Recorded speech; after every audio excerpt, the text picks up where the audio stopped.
Hi everybody, welcome to episode 2 of season 5 of the Race Driver Coach Show. Today's an interview with Erik Evans, American race driver doing USF2000, and we pick his brains. He tells us about his career up to now, and then we talk about things that are related to performance, what's the difference between the F2000 and the F4 car. So I think you'll find it of value. Enjoy.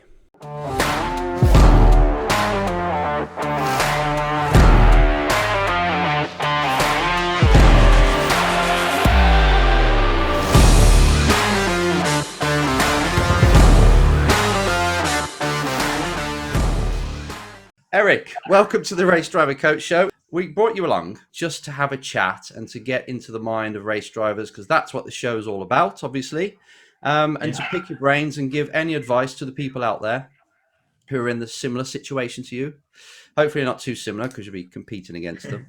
But usually it's drivers that are trying to start and get on the rung of the ladder. They'll take a lot from this. So to start with, tell us your journey from what got you into motorsport, and then talk us through quickly year by year, and so we get a picture. I think since I was a little kid, I've always liked cars, and no one else in my family has ever really liked racing. Mm-hmm. So, first generation, obviously, but Yeah. I grew up as an American watching NASCAR, and that's what I aspired to be. Okay. To be a NASCAR driver. And then I found a indoor go-karting place around the age of like 11 or 12. And they had a summer karting program. And it was like road course. And I just fell in love with it. So I started in karting very late. I didn't start karting until actually 10 days after my 14th birthday. That's quite cool, actually, mate. As I said, I'm going to interrupt you here. But I get lots of comments from people saying, I'm 11 years old.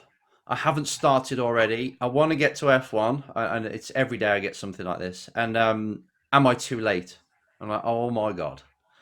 Absolutely not. I know, Absolutely not. yeah, I didn't even touch a car. I didn't get to F1, but still, there's plenty of people that didn't even touch a kart, and they're earning very good careers now in Yeah. motorsport. So, yeah, I think you'd say the same, right? Yeah, absolutely. I think I started very late, but that as long as you're willing to put in all the work, and put in more time than anyone else, you'll close that gap very quickly. Yeah. I think when I first started out, I was at the track every single weekend, and I don't think I can recall anyone else who I know that was at the track every weekend practicing. Like, I didn't have friends on the weekend. I was karting. That's good, man. I like that. This is like the race driver's version of becoming an entrepreneur. Yeah, I think that that was a spark. I think my dad saw that I had the this excitement and passion to go do it. And Yeah. obviously I kind of showed that I was talented, but Mhm. it still takes a lot of work to go out there and win. Yeah, of course. Still learning.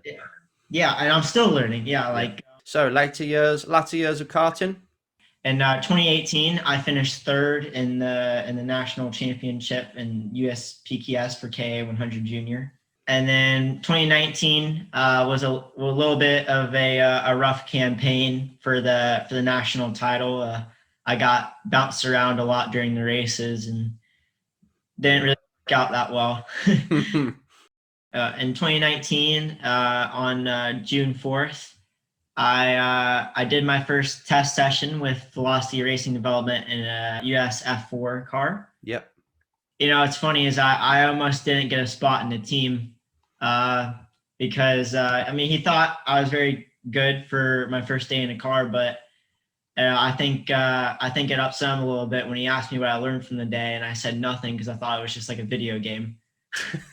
that's Dan, right? Yeah, that is Dan. Oh yeah, I I bet he think, was like, "Get out my car." He was but expecting more passion back, I think, mate. I know. I think he was expecting some answer about like I It's just amazing. car or something like that. I don't know what he was expecting, but when I said nothing, I think that just kind of like. And what did you find was actually, I know, apart from it being a bloody computer game, what did you find was the difference when you jumped in from The the car? biggest thing, the jump from cars to from carts to cars is the braking and learning the physics of the weight transfer in the car is a huge learning curve. But other than that, the driving theory is the same. Yeah. Most of the emphasis on braking, though, like when you get most of the emphasis is on braking, because braking will kind of help with naturally learning the weight transfer of the suspension and everything. Yeah, perfect. The sooner you can nail the braking, the sooner you'll nail the driving of a Formula car. And all the gears were okay? Well, before my first day, we obviously did like a day of a seat fit and going through all the procedures of what lights you should shift out. But I mean, video games, not too long ago and even now are just so realistic with the way that it has the light displays and everything else. So if you really want to go and move into a car, I honestly recommend going on a simulation first. It makes a big difference. I thought about this recently. I remember turning up to tracks, and Autosport used to put out this driver guide, and it would be like you've probably seen them or something similar, like a snapshot, Google Earth type, but just lines, not filled in with texture, of each corner of each track. So you just be looking at this little pamphlet, okay, and it said there's a tree on the left. That's a good braking reference. Like, oh, bloody hell. So you had to try and remember this, and then you just went to the track, and obviously it's different than looking at a track map. And it took like 14 minutes or so just to get your head around where it's going. It's a left here, damn it. But nowadays with sims and stuff, it's like the circuit so well before you even get there. Yeah, you can train the track to be basically muscle memory before you even drive it for the first time in real life. Yeah, 100%. Yeah. Okay, so you did what race did you do first? What championship? So I actually ran a preseason championship before the F4 Y Academy Winter Tour Series. They had they had a couple of US F4s entered in the races. It was 2 weekends, 6 rounds, and I think I finished third overall in that championship. I had a couple of third places in a second. Okay. And that was before the F4 season. Just gotta see where I was at racecraft wise with the car, because obviously it's a lot different than a go-kart. Yeah. Because you can't always see everything around you in a car. Mm-hmm. There's blind spots and all this stuff, and obviously the car's a lot bigger. Yep. So so that was a good thing, just to practice where my racecraft was. And it's ran by this a great gentleman called Gustavo Yakman. Oh yeah, and know him. Yeah, he is actually a racing driver himself, and and he takes time out of running the series to go and teach you how to do stuff while you're racing in the championship. He'll come over and make a comment if he sees something that you can do better. Gotcha. How did you find it physically? Your first couple months in a Formula car are going to be pretty rough, because it's physically demanding. Making that step up, it's really tiring with these Formula cars, because obviously there's no power steering and you have all this weight compared to a go-kart. Yeah, as a kid moving to cars, it's usually the last year. So if they're going like the F1 normal age structure, they're doing their last kart year, sort of like 14 years old, maybe 15, but 14, and that's where they start training. Really, I've noticed. That's where we start to pump it up a bit more, because their bones are still young, so you got to be careful. But it's still sport-specific stuff. Even the brake leg, to make sure they maintain a good peak. I kind of found out the hard way though, over doing it a couple of times and realizing how tired I was, and then I started doing research, like how, and I found out, because I don't really think anyone really told me that it's really, really physical to drive a Formula car, and there's workouts you need to work on. Especially the shoulders, arms, core area, and especially the braking leg, because the brake pedals in these cars are super, super stiff. Yeah, exactly. And you got to smack that thing. That's what you usually find. They can't quite hit the peak to start with, because obviously you have to do all your braking up front. Okay, very good. So then we moved into F4. Yeah, so we ran the USF4 championship, and the first race of the season was pretty okay. The first race of the season was actually rain. It was actually interesting because it wasn't raining while we were sitting on the pre-grid. And I saw clouds out, and what's funny is I was the only one who's like, so Dan actually came over and asked me, he's like, it looks like it's gonna rain, but it may not. And he goes, which one do you want to do? And I said rain tires. Okay. Threw rain tires on my car, and then you look around the pre-grid, and everyone has their car up in the air with no wheels on it, waiting for a decision. Yeah, but I love that.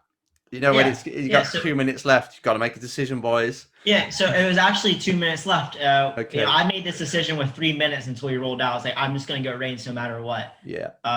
Because, with the format of F4, I could come in, get new slicks, and then just go for a lap and start the next race up front. Oh, yeah. Fastest lap. Yeah, yeah. So but I just said something in my gut told me go with rain tires.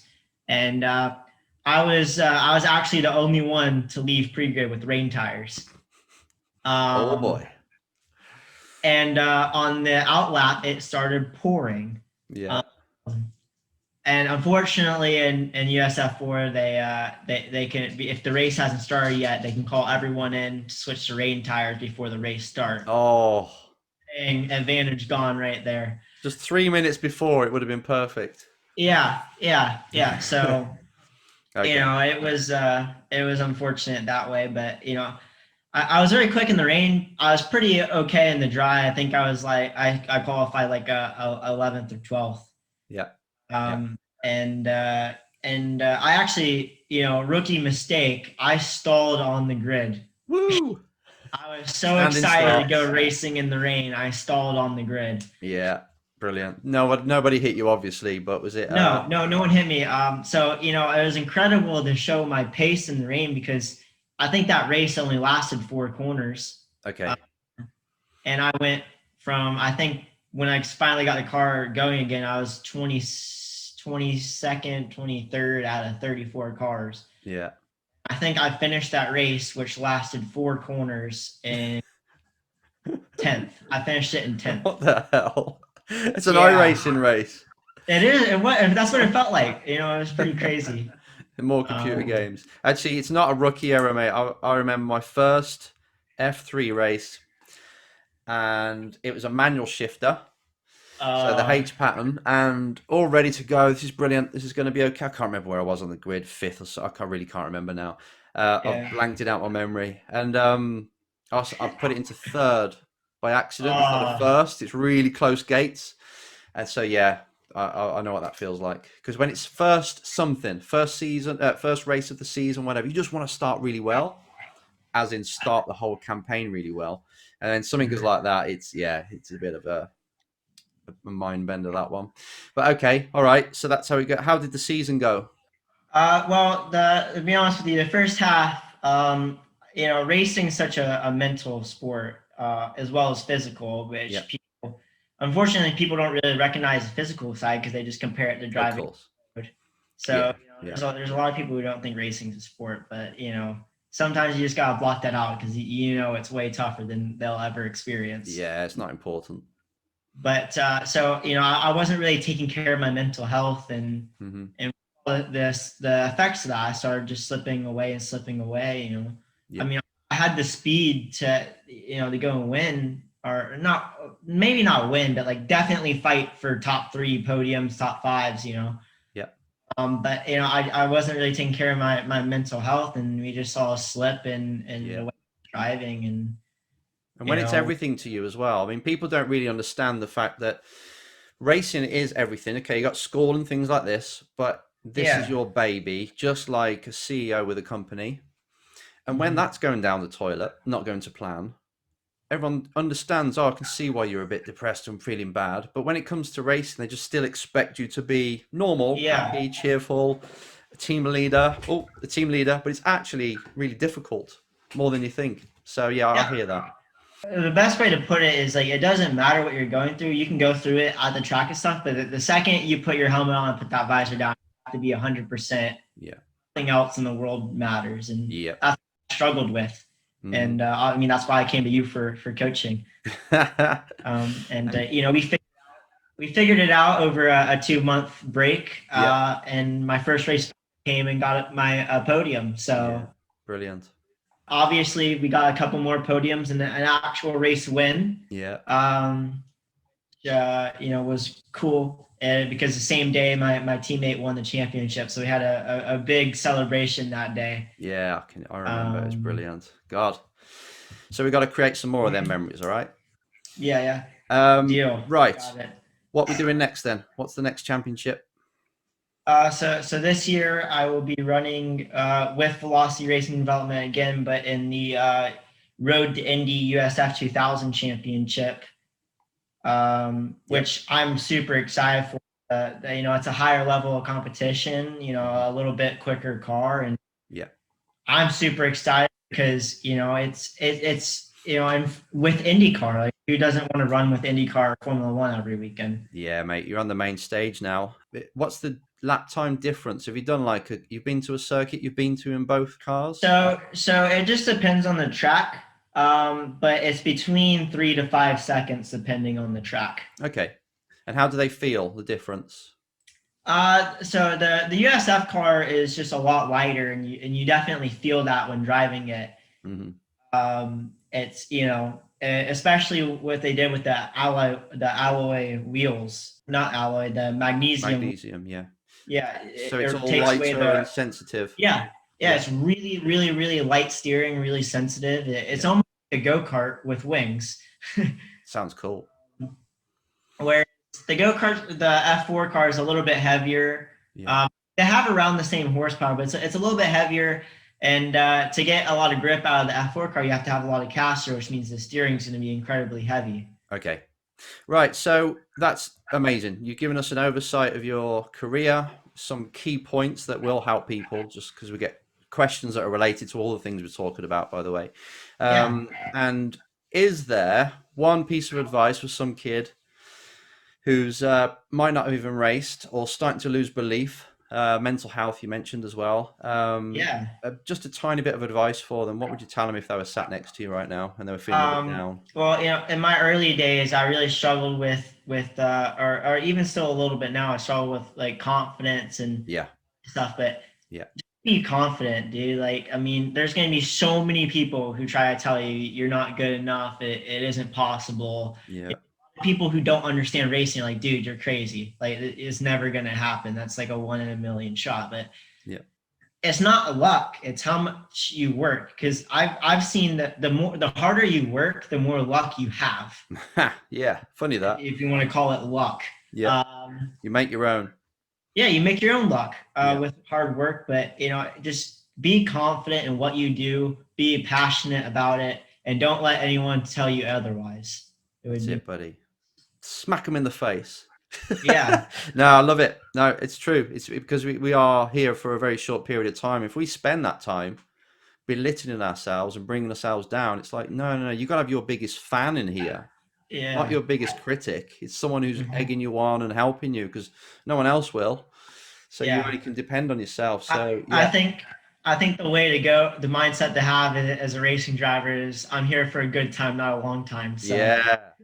Good man. That's a good way to finish. Thanks for taking your time for doing this, and wish you all the best. And obviously we're going to be talking, but everyone from this from Race Driver Coach Show, wish you all the best. Yeah, thank you.